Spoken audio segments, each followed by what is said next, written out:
Here's hoping you'll never have to, but just in case, let's talk about changing a flat tire. If equipped, you'll find the jack tools and the spare tire underneath the load floor in the rear cargo area.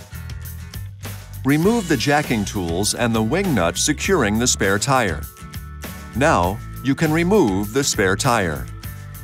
Now loosen, but do not remove the wheel bolts by turning them counterclockwise one turn while the wheel is still on the ground.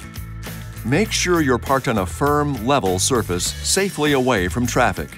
Avoid ice or slippery areas. Also, make sure the ignition is off, the hazard lights are on, and the parking brake is fully set. Use the chocks provided to chock the front and rear of the wheel diagonally opposite of the jacking position. For example, if the left rear tire is damaged, chock the right front tire. Place the jack under the jacking location closest to the flat tire. The saddle cutout should be indicated by an arrow-shaped indentation. Center the jack saddle inside the cutout. Do not raise the vehicle until you are sure the jack is fully engaged. Now you're ready to raise the vehicle by turning the jack screw clockwise. Raise the vehicle only until the tire just clears the surface and enough clearance is obtained to install the spare tire. Remember, minimum tire lift provides maximum stability.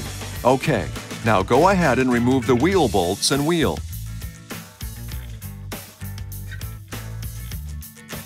Position the spare tire on the vehicle with the valve stem facing out. The vehicle could be damaged if the spare tire is mounted incorrectly. Reinstall the wheel bolts with the cone-shaped end toward the wheel. Lightly tighten the wheel bolts clockwise. Now, you can lower the vehicle by turning the jack screw counterclockwise and remove the jack. Once on the ground, you can finish tightening the wheel bolts. Alternate wheel bolts until each wheel bolt has been tightened twice. Maximum effort should be used for final tightening of the wheel bolts. It's always a good idea to have the tightness checked with a torque wrench by an authorized dealer or at a service station. Now, just secure the tire, jack, and tools in their proper locations, remove chocks from the wheels, and you're ready to go. This video is not intended to take the place of your owner's manual. For complete details and other important safety information, please see your owner's information.